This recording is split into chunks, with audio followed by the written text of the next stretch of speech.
ruining your horse. I made a post on Facebook that I'm actually pretty proud of, not gonna lie, about how I have ruined my horses. Life is a series of chances taken and missed. And I feel like most people, and I could be wrong, most people when they look back on their life, remember and are grateful for the things that they did do. You know, they're grateful for the chances they took, because chances are worth taking. I've met a lot of people. I've been the person that lives in fear of ruining their horse, and it's just a flawed way to look at it. You aren't gonna ruin your horse, and I do have a logical reason for why I believe that. But yeah, people are terrified of messing up and making mistakes, because I think we have this idea that if we mess up and make a mistake, our horse is ruined. And when we say the word ruined, we think of unfixable, and the fact is that's simply not true. There's very little that I have seen in horses that is unfixable.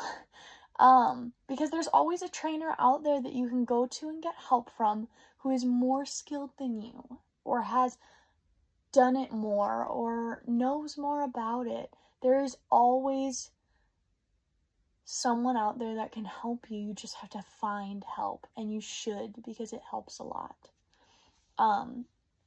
But the reason I don't believe that horses can be ruined is because they are malleable. The example I used in the post that I really liked was that they are malleable like clay.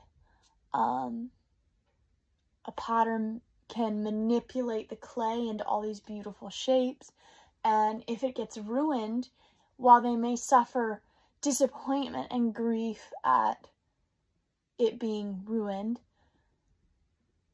they don't give up. They don't say, well, I can't use it anymore. They say, well, I guess I'll start over. And they start over with the same piece of clay, and they shape it again. And I just think that's a really beautiful example. It also applies to our faith, but I'm not going to get too much into that because I am not a pastor. But our horses are clay. They are malleable. We can teach them things that make sense, and we can teach them things that don't make sense. A really great example is a spur stop. Not going to get into the ideology of that either, but the point being that, like, we teach horses that spurs mean go, but in this instance, no, spurs mean don't go. We can teach anything that doesn't make sense. That's the beauty of something that is shapeable. It's really cool. I've seen people with the best of intentions teach bad habits. You know why? Because I've done it. In that post I made on Facebook, I included, like, a few pictures, and some of them are, like, really old. Like, one of them is of me when I was 13 and I trained my first horse. And you can see I'm holding the horse by the clip, like, right up there, because if I don't hold him there, he might disappear. And it's not ideal. And that's all I'll say is holding them rigid right by their face is not ideal. But that was a mistake I made, and that's the way I ruined my horse. And guess what? He's out there living and thriving, and he has the best life, and he is no worse for wear, despite the fact that my 13-year-old self couldn't just let go of the rope about 6 inches even. But yeah, I just wanted to discuss that, and I hope it brings a bit of levity to it, because I feel like as horse trainers, or whatever you want to call yourself, horse enthusiast, we all battle with this idea that I don't want to ruin my horse. I don't want to ruin him. It's taboo.